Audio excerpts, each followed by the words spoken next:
Thank you for joining us. This is Paul Wilson. And Chris Humke. And you're listening to the Diesel Performance Podcast. Guys, right at the top of the show here, just like we said earlier in the week, actually, I was getting ready to say last week there. We're still working. We're still doing podcasts. Chris, you're still taking phone calls. We're still emailing. We're still shipping. We're still working on trucks. It is still a full-time operation, man. How's it been going? It's been going well. I think a lot of the listeners, we over at Calibrated Power Duramax Tuner, we have a really broad dealer network across, US and in Canada.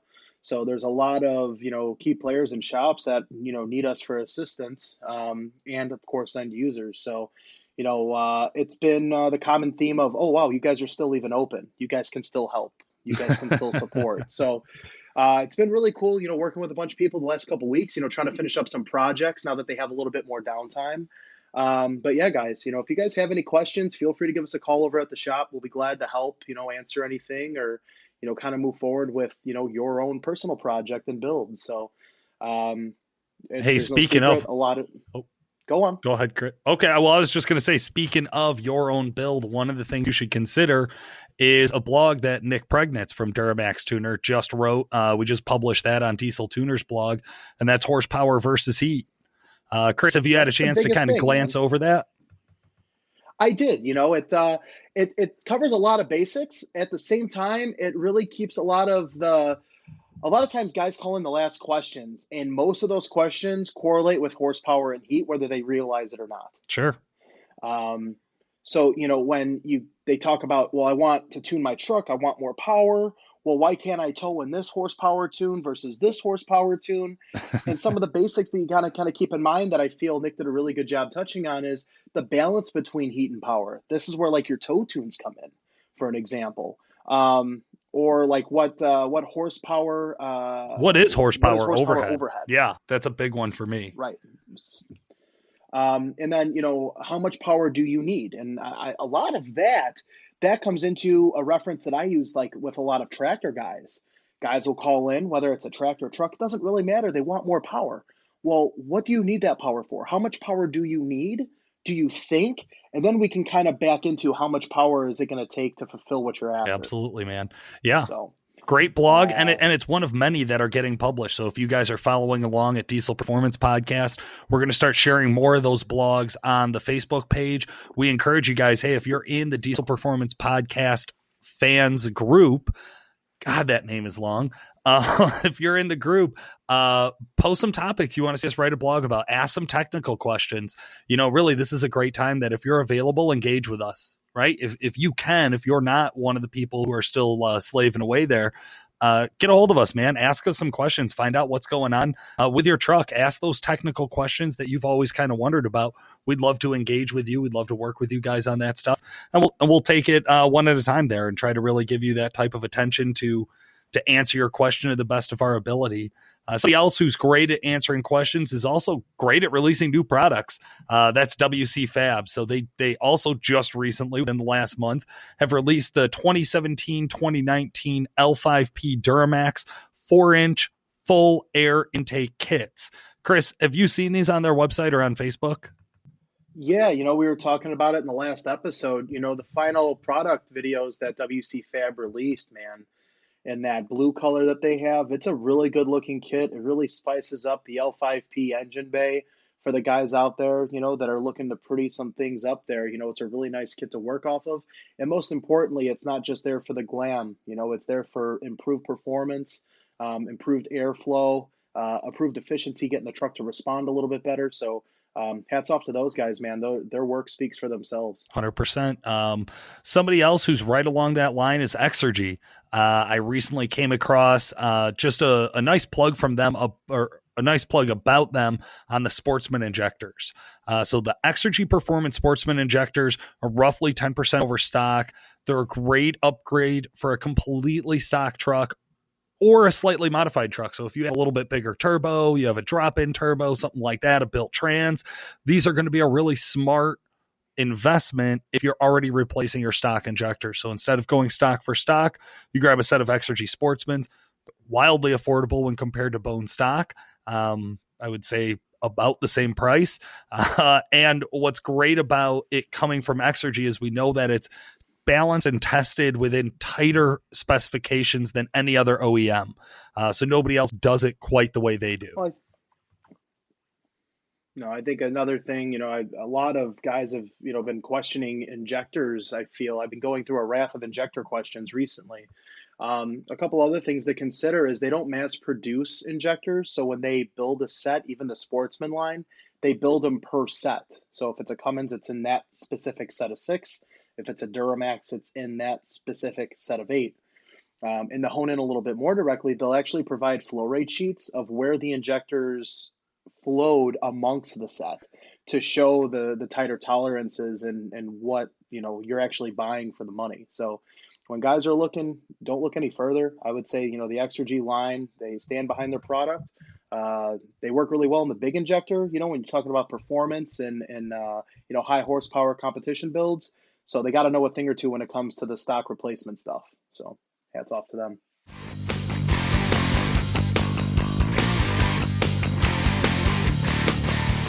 All right, guys, it's time for your favorite part of the show. We have a special guest on presented by Calibrated Power, home of DuramaxTuner.com. And today we're talking with Ben Evers from Farm Focused. Ben, how the hell are you? Doing pretty good, Paul. How you guys doing, man? Doing great. Thank you so much for taking some time out and coming on the show. Right now, I know are trying times for everybody, and we all know how busy farmers are right now. And that's what we want to talk to you about is being a brand that's clearly focused around farms. We thought you could come on and tell us a little bit about your experience with farming and with tractor tuning. Yeah, for sure. No, I appreciate you guys having me on. As you said, of course, there's a lot of stuff going on out there right now, but farmers and farms and ranchers and all those folks in general aren't slowing down, can't slow down. Stuff still needs to happen.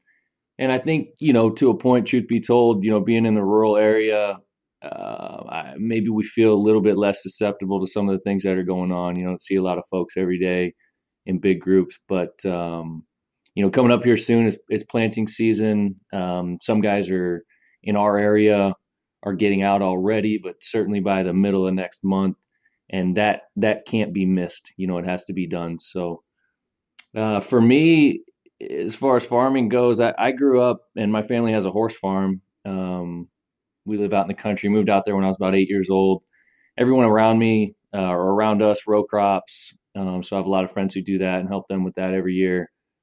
And of course, as far as the equipment goes, being around that, the diesel engines, the pickups, the tractors, the combines, the sprayers, the semis, everything's diesel powered around here. So just kind of been something we've been involved in for a long time.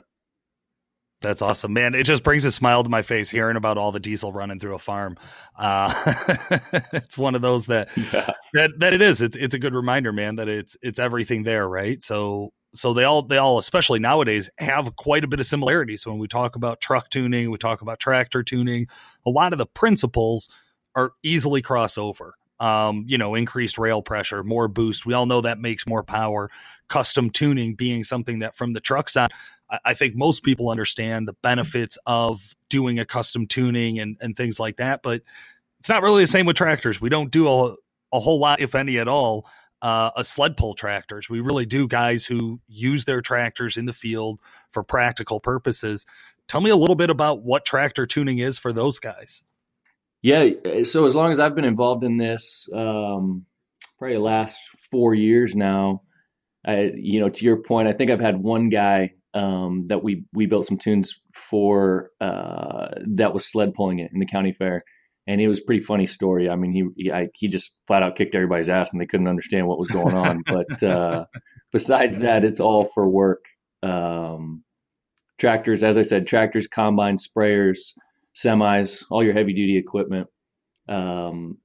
Basically what it comes down to is as farming evolves, equipment in terms of attachments, heads for combines, attachments that we're pulling behind the tractors, everything's getting bigger.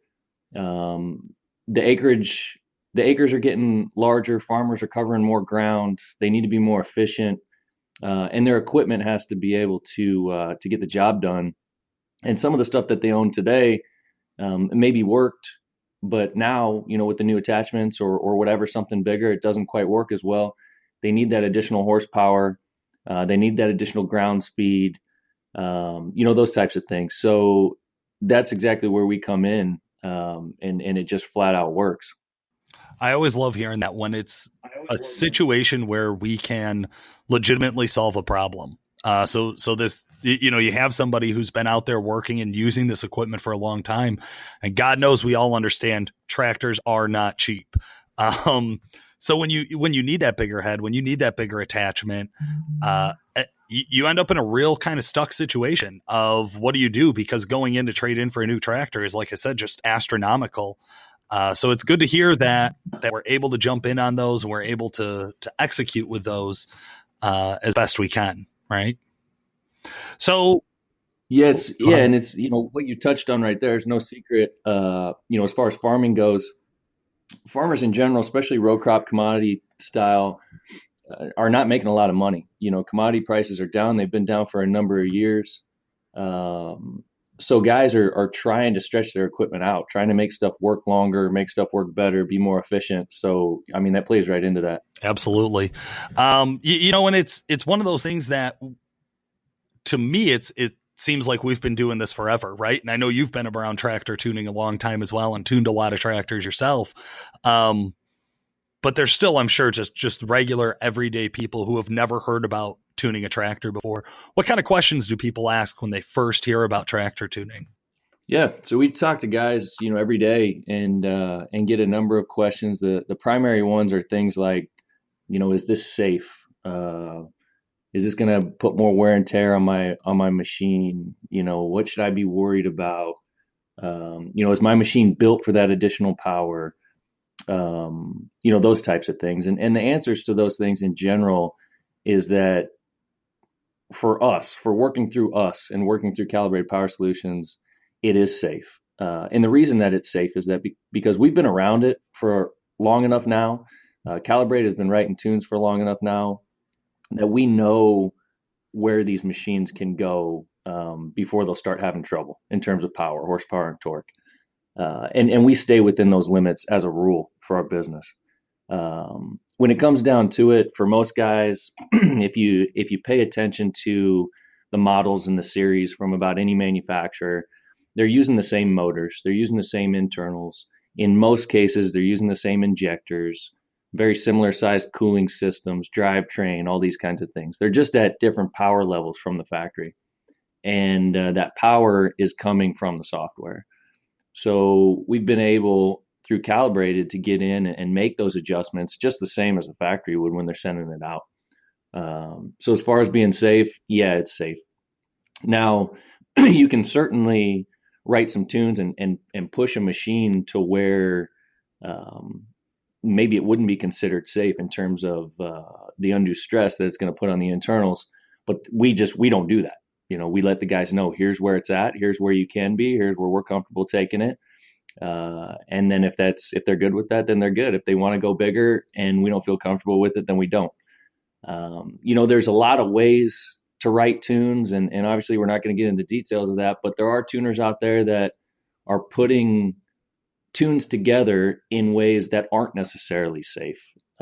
There's a lot of things that go on in these modern tractors. There's a lot of calculations and algorithms that are going on in the software behind the scenes that have to do with, the tractor and the combine measuring its EGTs, as an example.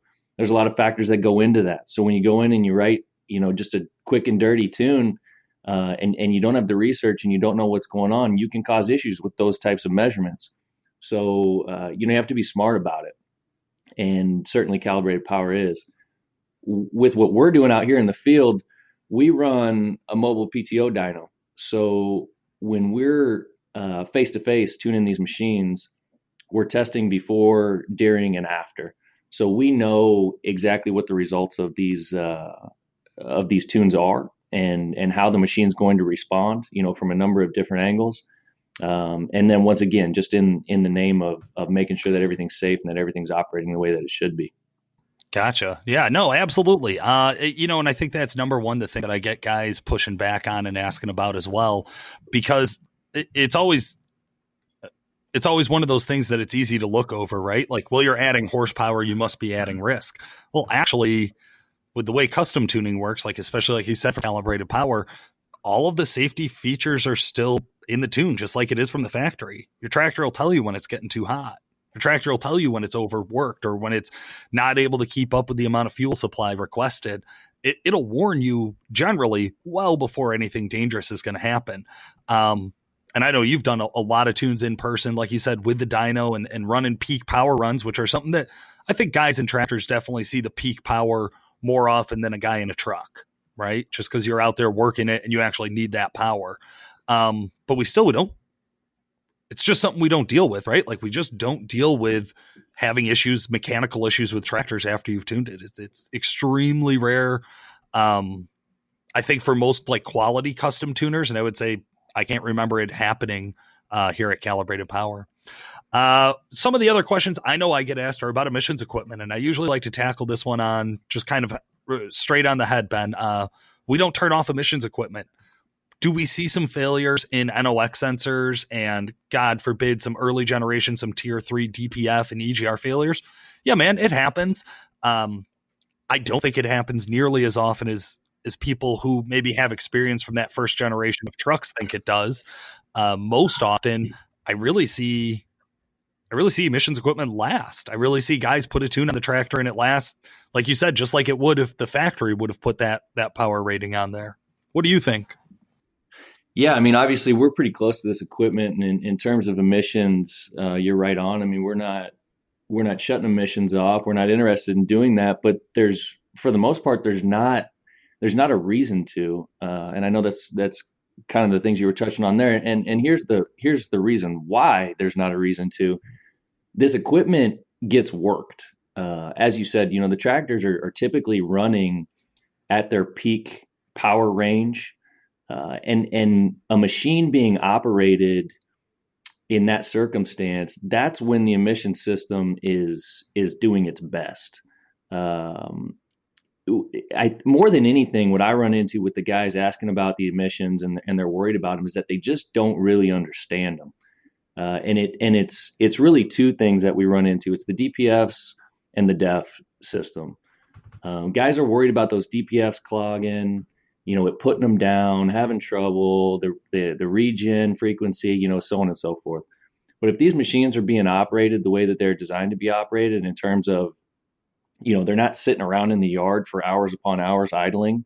When they're running, they're in the field, they're getting work done. The DPF stays happy, man. It stays happy and it stays healthy. I can count on one hand of the thousands of tractors I've been around that I've seen any kind of DPF failure or clogging or something that needed to be cleaned out. And then the DEF question, guys, it's more of just kind of a convenience thing. I don't want to drag around tanks. I hate filling this thing up. But, depending on your manufacturer, a lot of them don't use a lot of DEF. The Deere combines that we ran last season, we were putting in a 2.5 gallon jug of DEF per day. It's not that big of a deal. And there's a lot more positives coming from that than negatives of having to drag around, a 2.5 gallon every morning. Yeah, I think one of the things to remember about DEF is DEF reduces EGR. So a good way to balance out an EGR is to add that chemical reduction to it.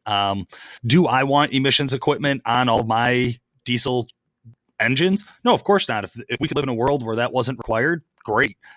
These are the rules. This is what we're given. And what's I think really nice is we figured out excellent, workable, usable way to give them some benefit, right? To take that cost away, because deleting it in the market world, wildly expensive, like out of control expensive. So that's why I usually recommend to guys, like, I know there's some old kind of thought out there about what you should do with it.